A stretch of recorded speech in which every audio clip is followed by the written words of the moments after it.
All right, I want to welcome everybody to this week's meeting of the Northern New England chapter of SABR. I am Bruce McClure, the chapter chair, and we always hold our meetings in cooperation with the Gardner-Waterman chapter in Vermont, Dr. Clayton Truder, chair.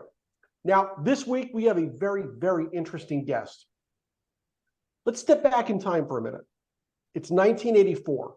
Major League Baseball mogul Larry Schmittou needs a home for his Southern League Nashville Sounds franchise. Walt Jocketty, an Oakland A's executive, searches for a new town for his Double-A club. Fate brings them together in Huntsville, Alabama, a city in need of an outlet to unite its residents. Thus, the Huntsville Stars are born. Right. Dale Tafoya is the author of One Season in Rocket City, how the 1985 Huntsville Stars brought minor league baseball fever to Alabama. Billy Ball, Billy Martin, and the Resurrection of the Oakland A's, and the Bash Brothers, a legacy subpoena. His work has appeared in the New York Daily News, the New York Post, Sports Illustrated, The Athletic, Baseball Digest, and other noteworthy publications. And he is one of our newest SABR members, Dale Tafoya. Welcome to Northern New England. How you doing, my friend? Great. I'm so excited to be here. Thank you for the invitation, Bruce, and ready to talk some Huntsville baseball, Billy Ball, Bash Brothers. Just looking to talk, having some great book discussion today with the chapter. Well, this is fantastic. We've been anticipating having you for a good long while now, and I know I personally have been looking forward to this because I don't know a lot about that era of minor league baseball, especially down south, being a New Englander of my own right. I'm from Massachusetts original. But before we get started, I wanted to just kind of give everybody the lay of the land. We had talked about this before we let everybody into the meeting tonight. Now, Dale, you didn't mind. You wanted to kind of keep this as a discussion and a back and forth. So you're not going to be too concerned with people kind of raising their hands and jumping in as we go? Absolutely not. I'm here for just a great discussion. And if you're interested in asking questions, however you want to do the notification, raise hands, looking forward to talking to everyone and answering everyone's questions. That's terrific. Now, as we all know, if you hit the reactions button down on the bottom, you will see a button marked raise hand. Raise your hand, and I'll try to get everybody in as we go. At this point, I'm going to step back, and I'm going to let Dale take over. Dale, you're on.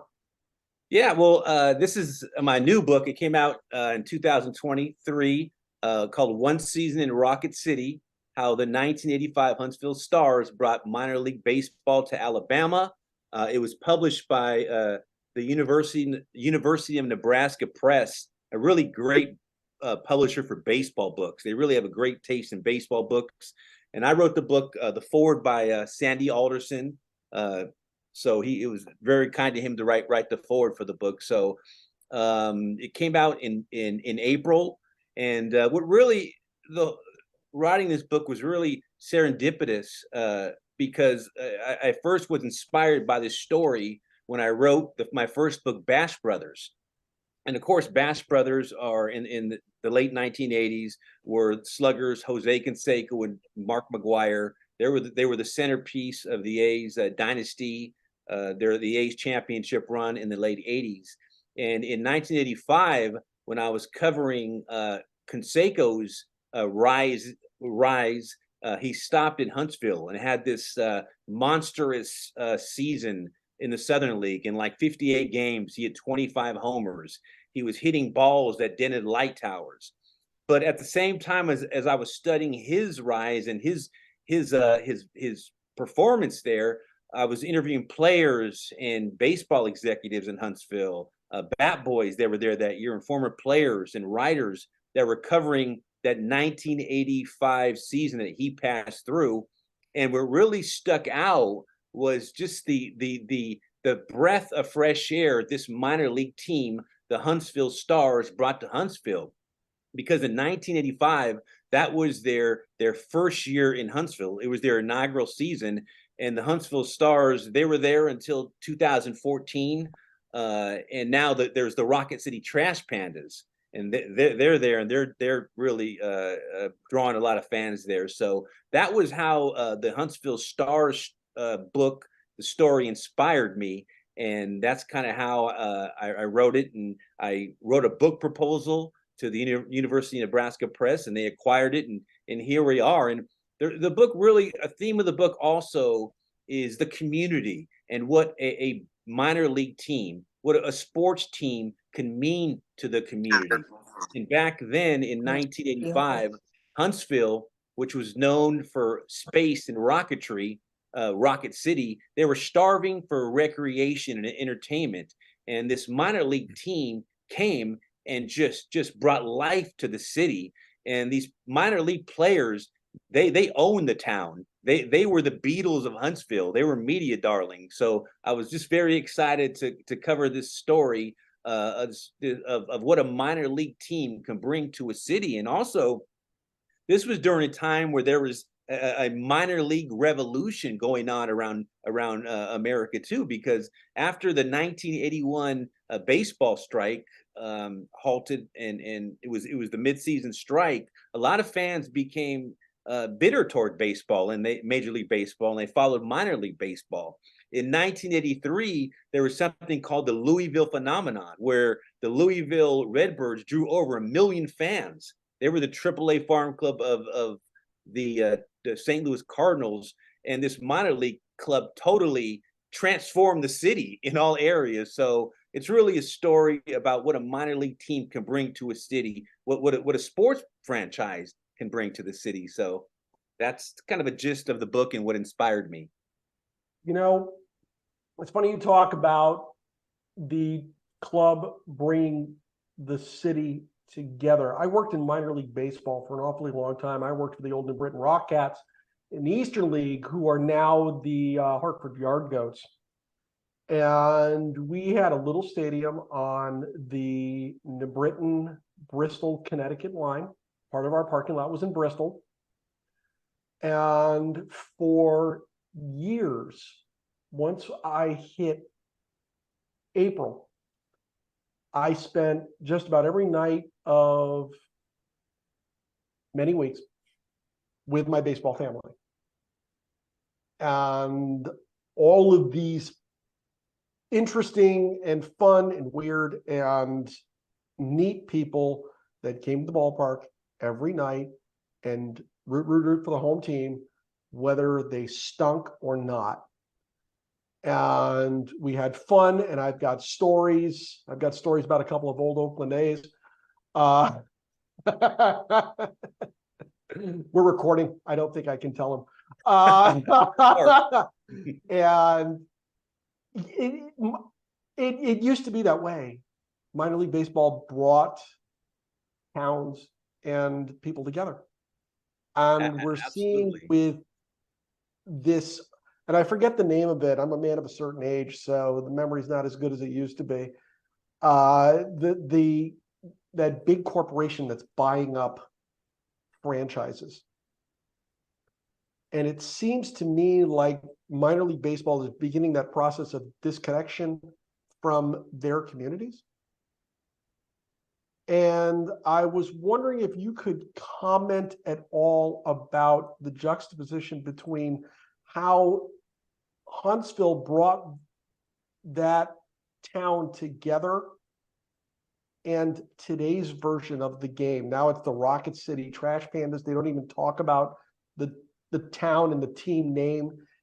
Do you have any comment or any thoughts on the evolution of the sport? Of minor league baseball in Huntsville?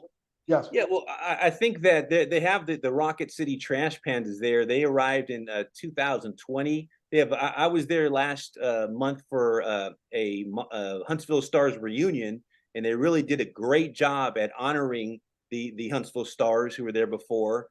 And it was pretty special for me. I've never written a book and attended a reunion, and everyone you interviewed was there. It was just an incredible weekend for me. I was just like a kid in a candy store. But it was just an amazing, and they have a great field, and they're very community oriented as well too. So I really think the Trash Pandas do a great job at honoring the Huntsville Stars. And even when I was there for tribute night for the Huntsville Stars, and all the Trash Pandas players wore Huntsville Stars jerseys during the game. So I know it's different ownership, but I do think the Trash Pandas did an excellent job. But getting back to when the Stars were there for back in the 80s and in 90s and early 2000s and 2000s, it brought the community together in a sense for where these kids they had a place to go after school.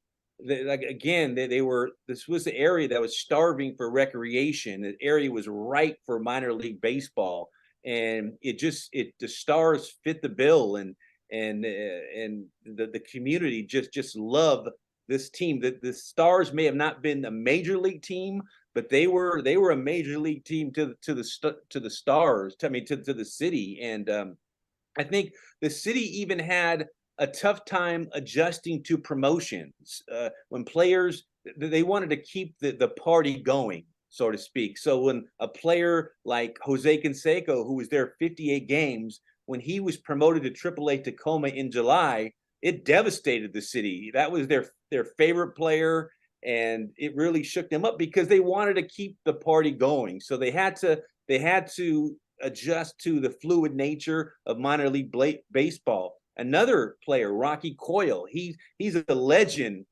in Huntsville for his leadership as a player, and he was demoted in May to Single A Madison, and the fans were so upset that he left. They wrote a petition to keep him there, and it didn't work, but they wanted to keep him there. So again, this is I think the Trash Pandas, getting back to Trash Pandas, they do a good job, as I think as much as they could, about honoring the Stars. And but people still I was in Huntsville last month, as I mentioned, and people still have just great memories of the Huntsville Stars, the players, and what that club meant to the city.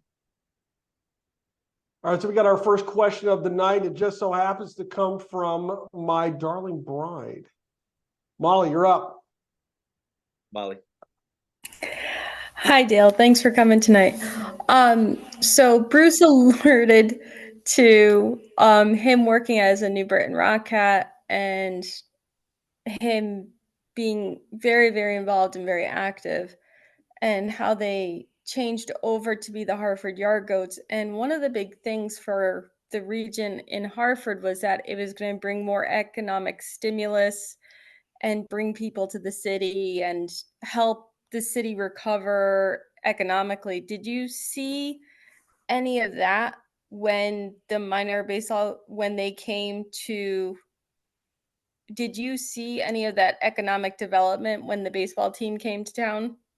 I didn't specifically, I don't know any plans that were going on or any buildings that were built from it, but I can imagine that the city benefited from the minor league team there. The city of Huntsville financed the stadium. It was called Joe W. Davis Stadium, and it was named after the mayor, Joe W. Davis, the 5-term mayor. He passed away, but he really fought hard to bring that Stars franchise there. So I think definitely definitely the team helped financially, the city as well as the owner. And an interesting story is Larry Schmittou, and I was so fascinated to learn about Larry Schmittou in the book. If you get the book, he's a Nashville guy, but just a baseball prodigy. Grew up just doing everything in baseball, very successful. He was the owner of the Nashville Sounds, who delivered that franchise to Huntsville.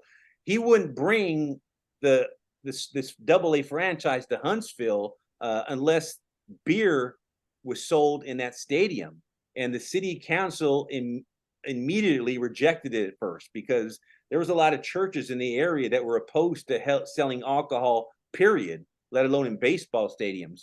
But the consensus back then was that a minor league team could not survive unless they had revenue from beer sales in stadiums. So that was an interesting tidbit in the story as well. So specifically, I don't know what the Huntsville Stars brought financially to the city of Huntsville. I don't have their records, but I would imagine they benefited it as well as the owner and the city. So I think it was definitely it benefited the city that the team arrived. Well, it's really interesting that you say that because they gambled so much on the yard goats helping to redevelop a certain part of Hartford, and it never took off. It's kind of like Yard Goat Stadium is on an island of itself. Then you cross the highway bridge, and there's the rest of the downtown. So there They was put it never in any. a section, and they were planning all this wonderful redevelopment, and it never happened. A So there lot was of that no was initial interest because at all in the yard goats there. It never Oh, got off there's the huge ground. interest. They sell out left, right, and crazy. But what they were trying to do is redevelop a section of. The Honey, go development. ahead. Got it. Yeah. the Yard Goats are actually the number 2 AA franchise in terms of attendance in organized baseball today. They are, I can't remember who's number 1, but they're about 150, 200 fans a night behind them. The reason that the area was not developed is nuanced and layered, and frankly, Dale, you want to write another book? I got one for you. When the Dunkin' Donuts Park in Hartford was started, it was actually stopped because there was a dispute between the city and the developer. They assigned another developer to complete the project. The second developer went in and took a look around and said, "Oh my God," and found numerous problems that needed to be fixed before they could continue. They just barely got this park open for game number 1. And the original developer was the group that was going to be developing the rest of the area around the dunk. It's been in court now. It's been in and out of court now forever. And it's still going on. Wow. So, I mean, you could probably write another good book on this whole thing, but I am noticing that Karen Holleran is waving at me right now. I think she has a question. Am I right? Yes, yes. I was Go, waiting. Karen. Hi, Karen. I just wanted to know if there's what the idea of the women and their with minor baseball. How did they participate? Oh, there was a woman I interviewed by the name of Cynthia Giles. She was the head ticket manager, and I interviewed her here for the book, and actually started a chapter with her. So with a quote from her. So she was very instrumental in ticket sales, and I met her in person for the first time at the reunion last week. So I think it's great. I think we need more women in baseball, period. I just yesterday the Giants, it was reported that they interviewed a woman managerial candidate to be a manager. So I think that's wonderful. So I think in terms of women in baseball, not to jump off the subject, I think that we need it. Major League Baseball needs to have women in these positions to let them know it's attainable to have a career in Major League Baseball, that it is attainable. So yes, Cynthia Giles, she was the head ticket manager, and she was great, and I was happy to have her in the book. Paul Allen's got something for you there. Paul was in last week talking about his book. And if you haven't seen that on YouTube yet, I suggest you go out to our YouTube channel and have a look at it, because that was a fast-moving and rollicking meeting. It was a lot of fun. Paul, unmute. You're up, my friend. You got to unmute. Go down the bottom and click unmute. So he has a book. He has a book too, Paul. He does. Okay, let me know the book you have, Paul, too. I want to check it out. Then I'll have him unmute here first. Let me see if I can help him out. Hang on, Paul.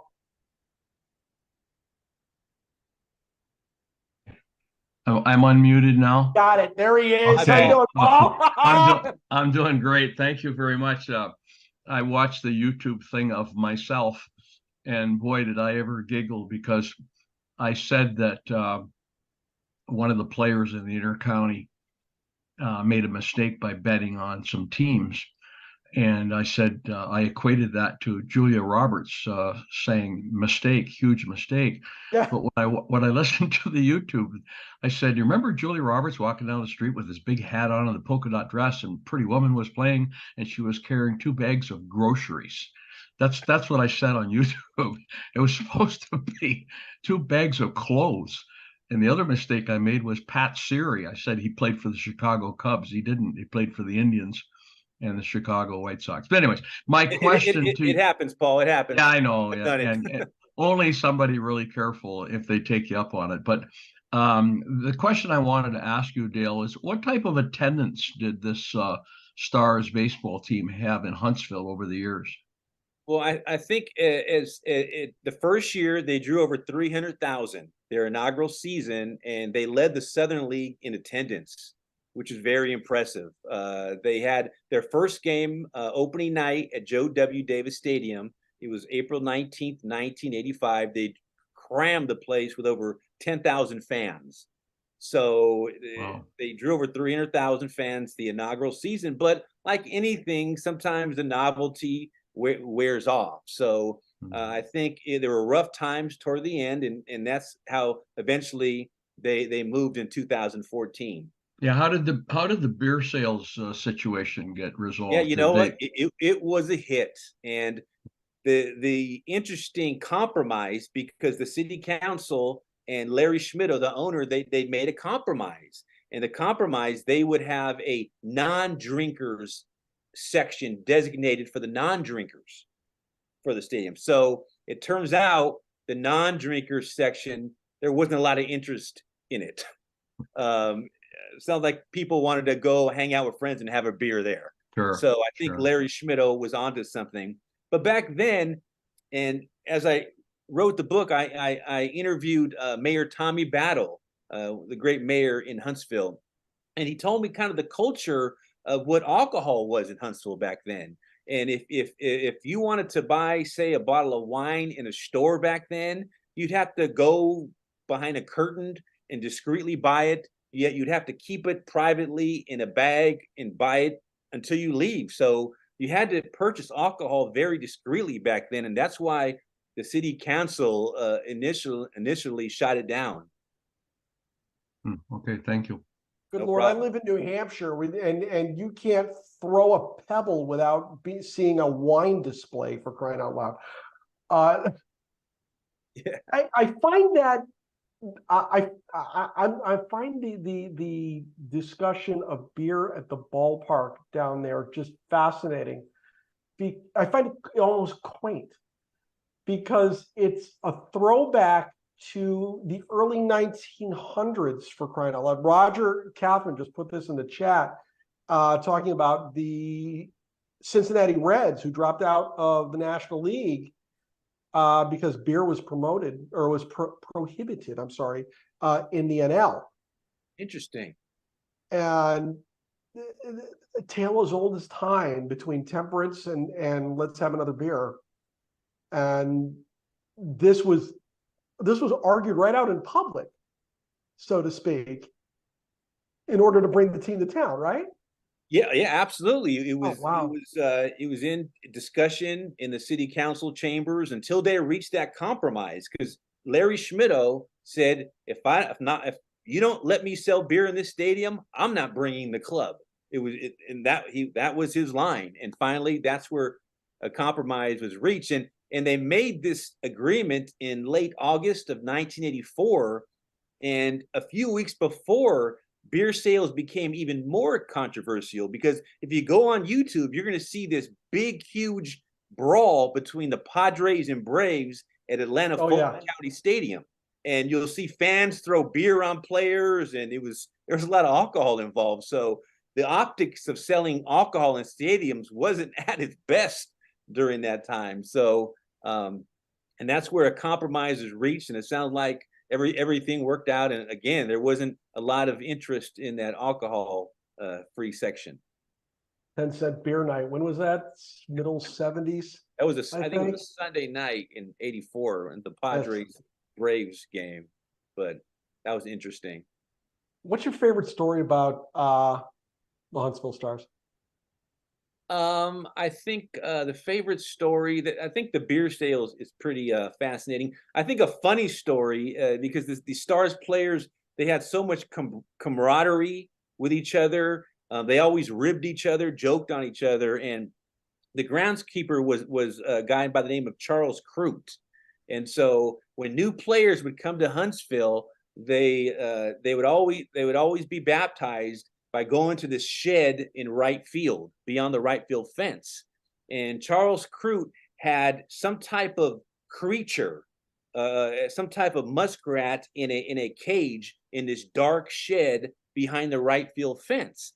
And so it was a way to kind of rib the players when they first got here. So whenever a new player got promoted to Huntsville, they said, "Okay, come to the shed behind right field." And so when these players came to this dark shed, Charles Crute said, "Okay, pull this lever of this cage."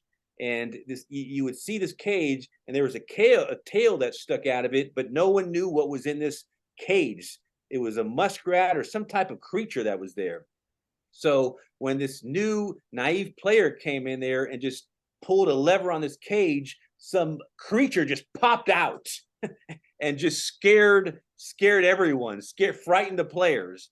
And so I think later I found out it was a muskrat, but I think that was pretty funny. This whole mysterious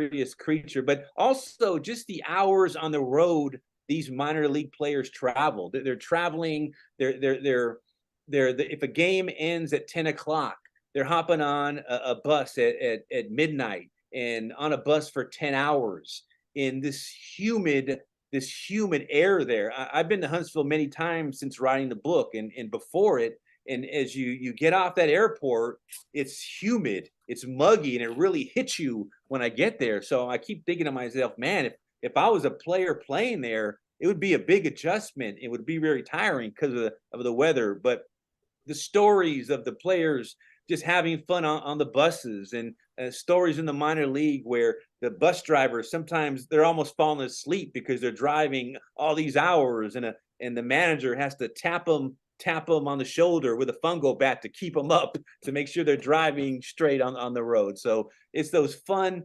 stories riding the bus on the road. And back then, you're riding 10 hours in a bus. There's no smartphones, there's no iPad. If you had a cassette player and you're playing some 80s music, you were pretty hip and progressive back then. So just interesting time for a minor leaguer in the 1980s.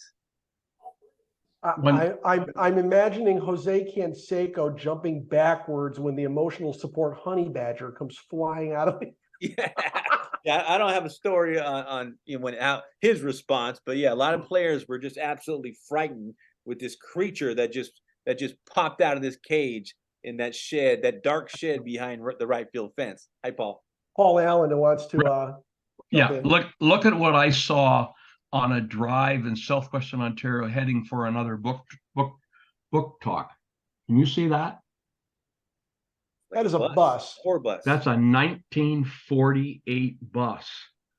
And I just drove by and I saw it and I thought, my God, that would be like some of the barnstorming teams went on. Like, and evidently it runs well, and they're going to try to fix up the inside. I don't know what they're going to do with it, but I know when you're talking about buses, I thought, man, imagine those guys all those years driving without air conditioning all over the United States to play baseball. It's interesting too, Paul, because part owner of the Huntsville Stars was country music legend Conway Twitty. Oh, really? And how the Stars got around is they would travel to the minor league stadiums on Conway Twitty's old tour fleet. Oh my! That was their team bus. It was Conway Twitty's old tour fleet. So yeah, how interesting. A lot of players they would say, "Oh man, I think it was a piece of junk," but it got them around where they needed to go. Yeah. All I can think of is the Family Guy gag. Every once in a while, at a random point in the show, Peter will look at the camera and say, "Ladies and gentlemen, Conway Twitty," and they'll go to a clip of Conway Twitty. Yeah. All right, let's shift gears here for a minute. Because you as well. Say again. Richard Sturban of the Oak Ridge Boys. He was Really? part owner as well. Yeah, they had a lot of Larry Schmittou had a lot of country music money backing him up in kind of creating an empire of minor league clubs back then. I'll tell you. Let's shift gears here. Now, you have mentioned your other two books, and I read off the titles as I introduced you this evening. So I'm putting you a little bit on the spot. I don't know if you're prepared to shift gears like this. If you're not, I'm gonna throw it back for questions. What do you say? I'm here. Let's talk however you want to stir, Bruce. I appreciate the invitation. All right, so One Season in Rocket City is his newest book. Yes. However, Dale's written two other. There it is. There it is. Tell them how they can find it. One Season in Rocket City. It's in Amazon. You can order it there. It's in some bookstores, but I suggest you can get it on Amazon or directly from the University of Nebraska Press's website. You can get that book there as well. Either way, if you buy it, make sure you put a review up on Amazon.com because that pushes him up on the list, so to speak. Yeah, I appreciate that. Thank you very much. And let's talk a little bit about, he's written a couple of books about the Oakland A's. I want to talk a little bit about Billy Ball for a minute because I really enjoyed that era of Oakland's. Gary, thank you very much for putting that in the chat. Gary put a link to your listing on Amazon there. It's in the chat. So, thank you. Thank you. If you're so inclined to take a stab at that as we go forward, be my guest. But I was a fan of Billy Ball. I enjoyed watching what Billy Martin did with Oakland out there in the early 80s. And there's some great stories from that era. How did you come about writing a book about that era of the Oakland A's? It's interesting, Bruce, because when I wrote this book, Billy Ball, the paperback came out last year, and it's in pretty much most bookstores, so it's doing really well. I didn't set out to write a book about Billy Martin. What I do is when I do research, like moth to flame, stories just jump out at me. So I saw this renaissance with the Oakland A's between 1979 to 1982. In 1979, the A's drew, I believe, just over 350,000 fans in 1979. And as mentioned, with the Stars, their first year in minor league baseball, a Double-A club, they drew over 300,000. I think they lost 108 games. The A's were they wanted to move to Denver at one point, so it was just a very bad situation in Oakland for the Oakland A's. And then Charlie Finley, and I like to give Charlie Finley credit because he hired Billy Martin. So when Billy Martin comes in, he totally changes the culture of the team. And Billy Martin, he was a master of psychology. He can hypnotize a team into believing they could win. And he was a master at making bad teams immediately good. He didn't have a lot of shelf life, and it didn't last very long, but he was just a master of psychology, and he could just ignite and just resurrect a club. So I saw this renaissance, and in 1980, the A's all of a sudden were over 500.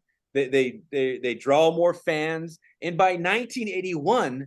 The same club that lost 108 games in 1979. In 1981, they're playing the Yankees in the ALCS. So yeah, and it was Billy Ball, and Billy, he had this starting rotation, and he's criticized for all the complete games with Rick Langford, and some say he threw all the arms out, but he didn't have a lot of a talent on the club. He had a young Ricky Henderson, so he had to use his different ideas of stealing, hitting and running, bunting to be able to manufacture wins, and that's what he did. So in 1982, they had a very tough time.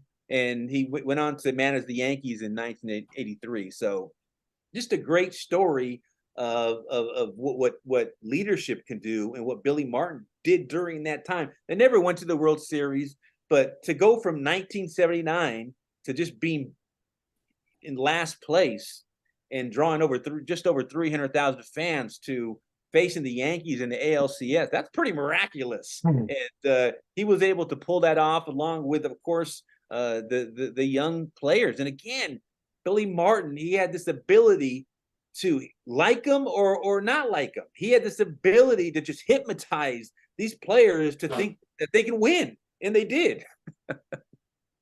You know, we're seeing history repeat itself in Oakland right now, where I remember in the late 70s when it was thought that they were going to pull up stakes. I remember my father being incredulous over the fact that Oakland might move, because he was convinced they were a terrific baseball town the way that they banged out the Oakland Coliseum during those years of playoff baseball, with the 3 World Series championships, losing to the Red Sox in 75. And I personally believe he was right. I think Oakland is a very good baseball town. And in this current time, they're really being shafted by the owner. Years ago with the Finleys, they did a fantastic job of beating the Bushes and finding players and building a ball club that became great. And he really did it twice. Absolutely. And I look now and I'm thinking, there's nobody in the front office that can do now what the Finleys did then. It's very interesting to see how the ownership of this club has kind of thrown in the towel, and you know what, we're moving to Vegas and we're going to play in a little 30,000 seats. If they get it built, I'm not sure it's going to happen. But it's interesting to see how in today's world, history is repeating itself in the same spot, right? In the very same geographic spot. Roger Kathman says, I remember at the time people said Billy Ball was ruining pitchers. Do you actually think, Dale, that it was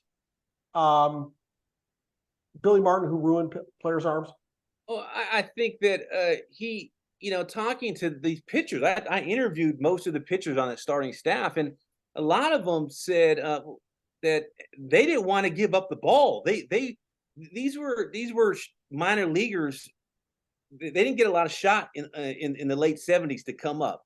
Suddenly, the Mike Norrises, the Matt Keoghs, the Rick Langfords, the Brian Kingman, they're on the starting staff of the A's, and they're all of a sudden getting all this attention. They're on the front cover of Sports Illustrated, and they did not want to give up the ball. They wanted to stay on that mound and pitch. And Rick Langford, he had a string of over 20 straight complete games, I believe, right? during that season. Yeah. It's amazing. But again, these pitchers, they were receiving all this notoriety. They didn't want to give up the ball. They would fight Billy Martin to stay on the mound. So, and I think it was also that grit that Billy Martin inspired them with too. So, yes, you could say he could be the fall guy to all the arm problems that came after. That said, they wanted to stay on that mound. And I think complete games were a lot more sexier. It was more of a sexier stat back then than it is now. Is that correct? It seems like it was complete games. Now so. It's a whole different ball game. But I think that's a good background. Is these players, they like the complete game stat and they want to stay on that mound. And again, they were on the front cover of Sports Illustrated. They were getting all these 5 starters were getting all this attention. So you have that background as well.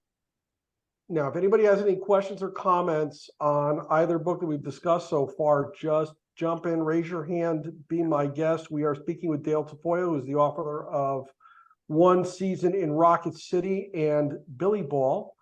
And he's got a third book we're going to mention in just a few moments here, but I want to take a moment to say hello to Spencer and Gary. Spencer is one of our newest members up here in Northern New England. He made it in tonight. Gary, you are from Oregon, if I remember correctly. Yeah, that's home base is Beaverton, Oregon right now. Hey, I got it will right. be And for I the- am a man of a certain age, so it's a struggle at times. But no. The whole age thing is a misnomer. Email. It's good to have you. The whole age thing is a So- misnomer. What's that? The whole age thing is a misnomer. We have Oh, I more like data. you. We We're have going to get you in SABR tomorrow. Thank you very much. we have more data to process. So it just takes longer to retrieve the data. I appreciate that. Thank you very much. Dale, when you research this book, I know that, and I'm talking about the Billy Ball book, you garnered a stack of Texas 5, Houston 4 from Susan. I don't know as if ESPN or Major League Baseball is going to come after me for talking about the scores, but there it is. You must have had a stack of stories about Billy Ball and Billy Martin and everything that went on, in front of the cameras, behind the cameras, on the field. Did you uncover anything that was surprising, not known, funny, fascinating, that really never really got out, for lack of a better term? I think I just uncovered just some maybe some details. The Billy Ball era, as I mentioned, it started in 1980. So the book came out in 2020, which was 40 years. So this story was never really it wasn't really brought out as intimately as I brought it out because I did the research. But I think it's just the impact his leadership made. I think from 79, as I mentioned, the impact a manager like Billy Martin could make, I think that was really, to me, very revealing. Could you think about Billy Ball? That was a fun time in A's history. They were media darlings. I mean, Billy Martin was on the front cover of Time magazine, if you remember back in. That's right. Yes. Yes. So the A's were like a national story. They were a pop culture icon back then in 1981. So I think it's just his ability again to influence and hypnotize these players and you have the drinking stories and there was nothing really that stuck out with Billy drinking. It was just that so yeah, I think it just stuck out to me as the impact he actually made and how bad the A's were in 1979 and how just by his leadership abilities, how they were able to improve that dramatically. I think that's what really stuck out to the most. And as his legacy before he came to the A's turned out, he just didn't have a long shelf life. It would be a couple years, and I think he'd get bored and want to go somewhere else. And I think Billy you have to remember with the A's, he was in 1981, he was not only, or 1981 or 1982, I gotta look into the book again, but he was not only the manager, he was the director of player personnel. So he was essentially the general manager too.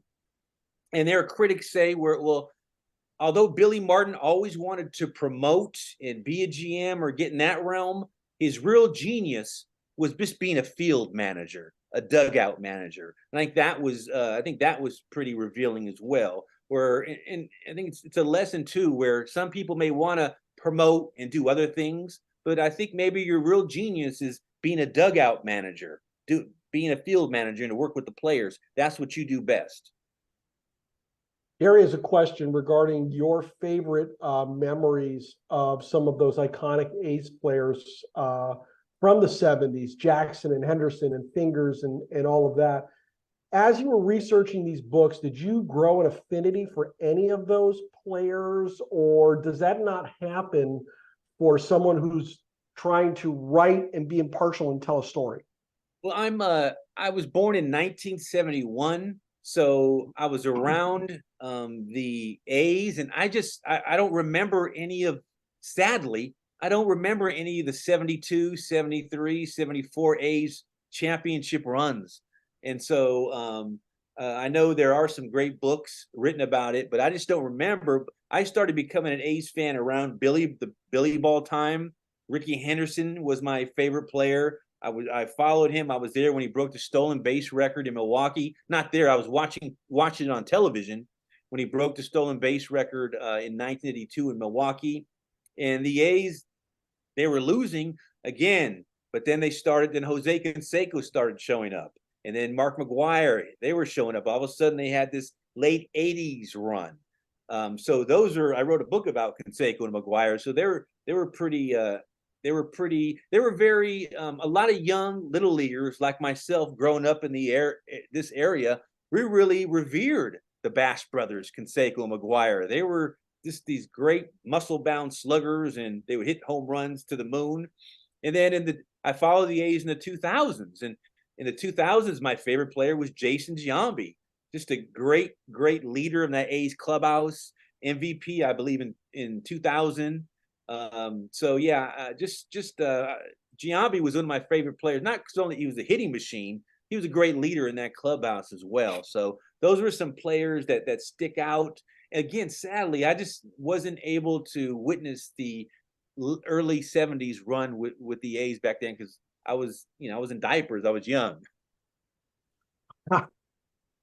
So you kind of set me up for my next question. You moved into the McGwire Canseco years, and the third book is called The Bash Brothers: A Legacy Subpoena. There it is. He's got it. The man is prepared. So, talk to me about a legacy subpoenaed. Yeah, that's a fascinating. Now, I would call that a subtitle in my realm. I'm not a literary guy, but that's a fascinating subtitle. Talk to me about that. Well, this book I wrote. This was my first book, and it came out in 2008. 2008. And this was during a time there was all kinds of steroid books coming out, where, if you recall, the big congressional hearings in 2005, and it was all being uncovered. And I grew up following these players, so it just so happens that's kind of what happened. The reviewers, some of the reviewers of this book say, Tafoya really lovingly, despite the title, lovingly captures the story, and it really, these players were my heroes. So I don't think I was overly critical, although the title may make you believe that.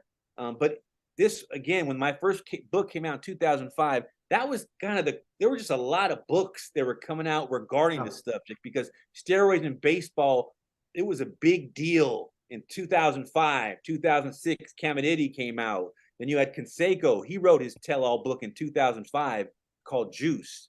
So that was kind of the culture of baseball books back then, some of them. And so I wrote the Bash Brothers, and that was kind of the publisher and I. That's kind of how we came up with that title.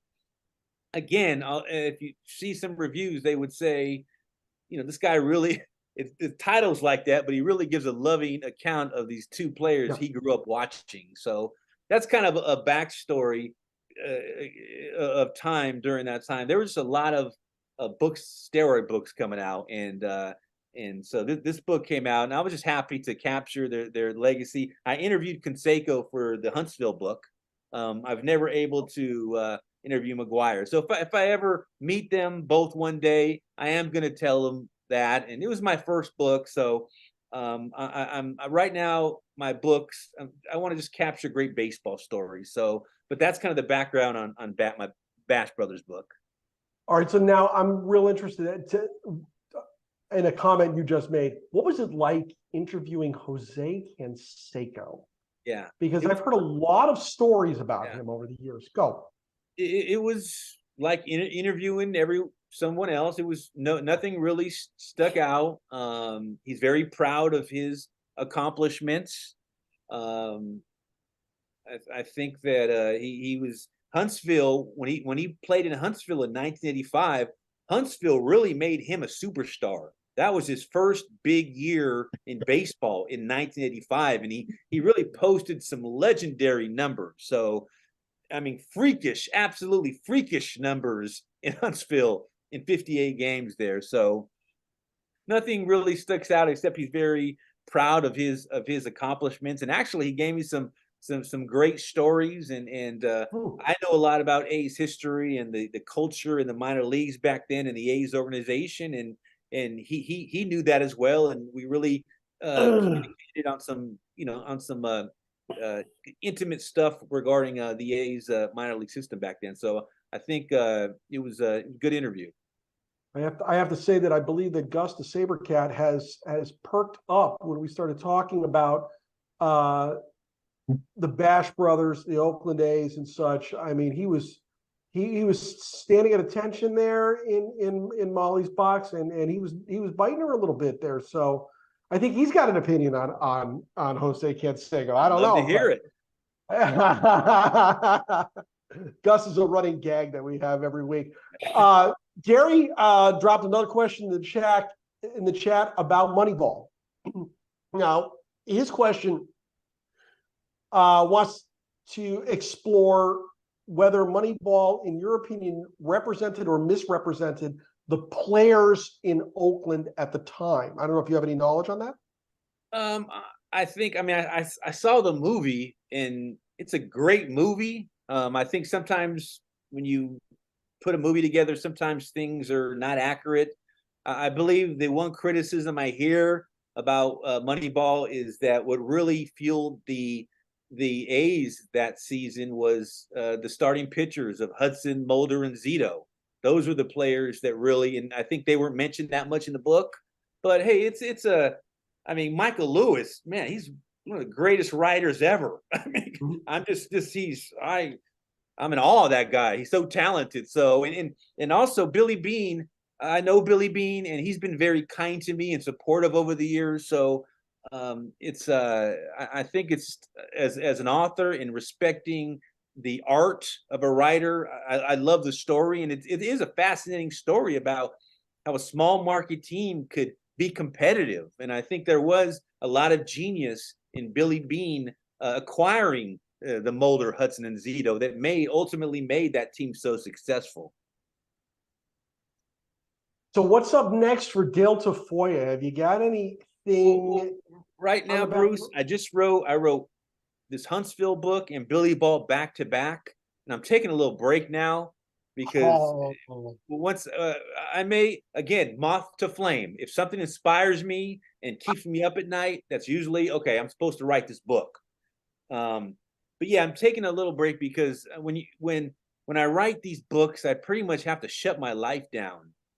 I really do. And for this Huntsville book, especially, there wasn't a lot of material online for a book.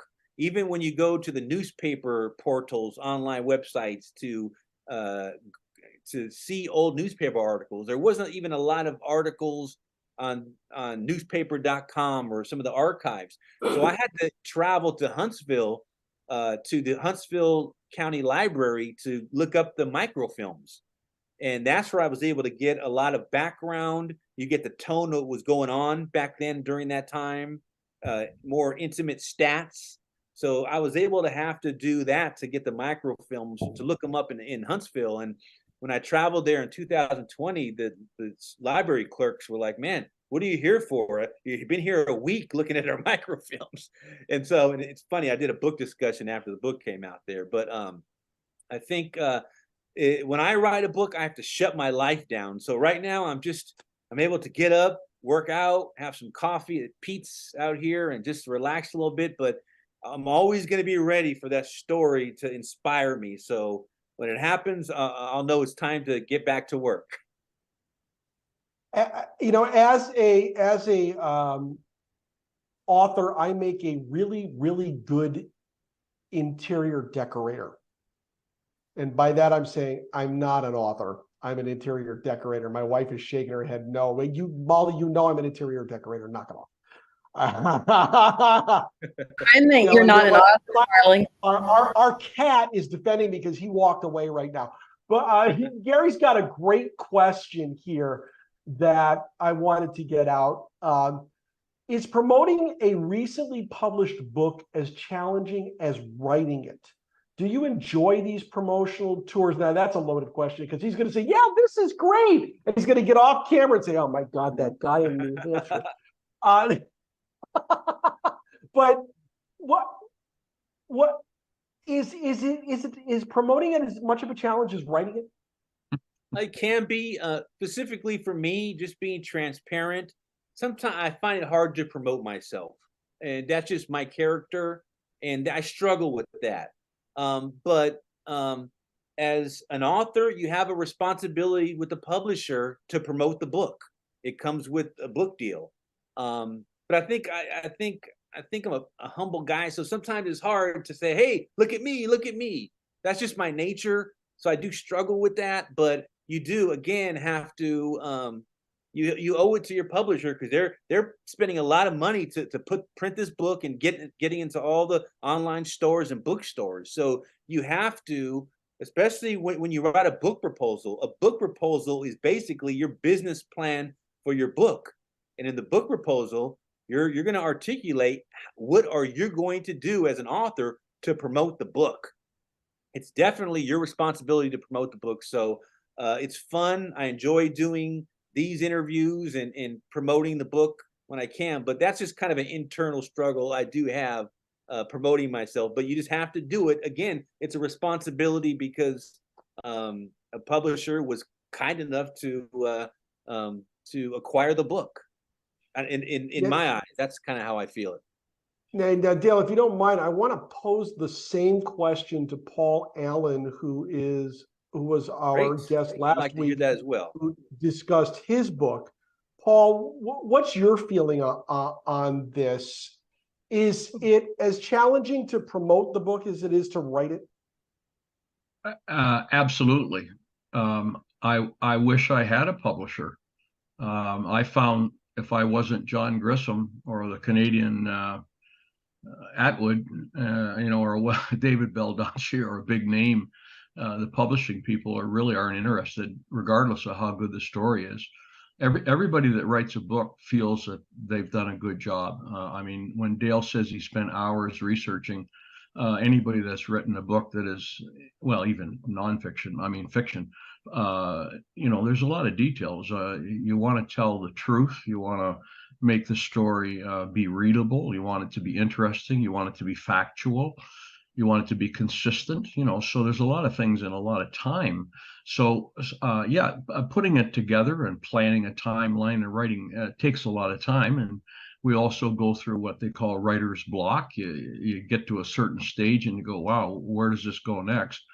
But promoting it is very, very difficult. As I said, I wish I had a publisher because I basically have done this myself. And because I'm in Canada, it's very expensive to try to get a book printed in our country. So I've done it through Amazon, and Amazon, puts it up there, but it's up to me to extend myself, make contacts with historical societies, baseball associations, museums, such as my contact with SABR. And I enjoy meeting people. I'm sure Dale does too. I love sharing the story of my particular book about Negro League players, coming to Canada, and of course the other great ball players. I prefer in person because I can, see the eyeballs of people and see whether I should continue that. I can get to ask them some questions. But writing it is difficult, but promoting is more difficult. I've heard that most authors don't sell more than 250 books. I had a friend who was a police officer in Ottawa, actually the captain of the police department. He's passed away since then. And he wrote a book called Behind the Badge, great story, but he wasn't willing to go out and promote it. So probably when he passed away, of the 1,000 books that he ordered, there's probably 985 because he didn't extend himself. So you have to get out and you got to share the story. and you gotta believe and be enthusiastic about it. And there's a lot of good books out there. I haven't had the fortune of getting any Dale's books yet, but because of this, I'm absolutely interested, and I will get some. So, and to you, Bruce and SABR, hey, thank you on behalf of Dale, myself, and any other author. What an opportunity to share stories, and the people that are sitting in on the meetings speak highly of us. We would like to get, at least I'd like to get my investment back for what I've paid to print these books. But it's a good story, and Dale, thanks for sharing it. I've learned a lot also. Thank you. Great. And you're exactly right about promoting it. I mean, you can feel you have this amazing story, and you could think it's going to sell 1 million copies, and it's not like that. So it's just constantly struggle, and you're just constantly it's a grind. So I like how you articulated the reality of it.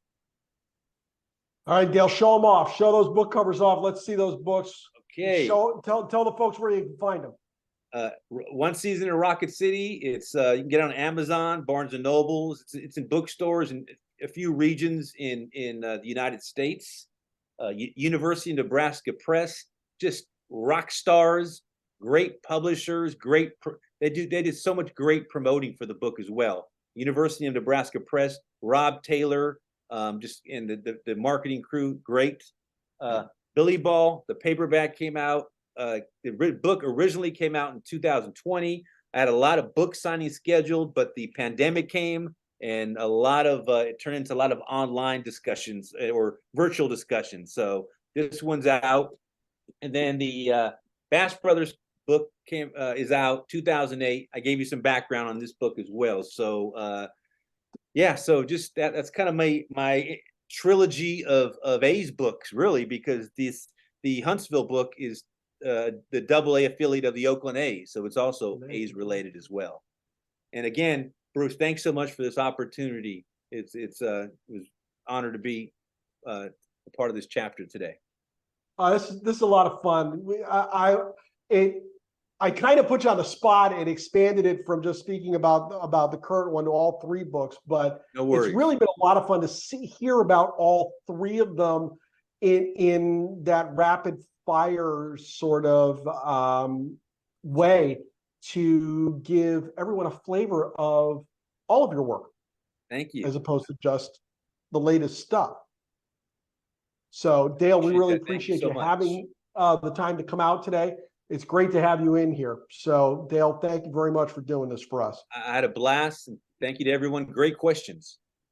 Now, next week, Tuesday, not Monday, Tuesday, October 24th, Steve Geitshire, who spent 22 years at the Sporting News, serving as the editor for many of their annual publications and developing the Sporting News Research Center into an important destination for baseball researchers, will be with us. He'll be discussing his great new book, Baseball, The Turbulent Mid-Century Years. That's at 7 p.m. Eastern Time, the usual time that we meet, Tuesday, October 24th.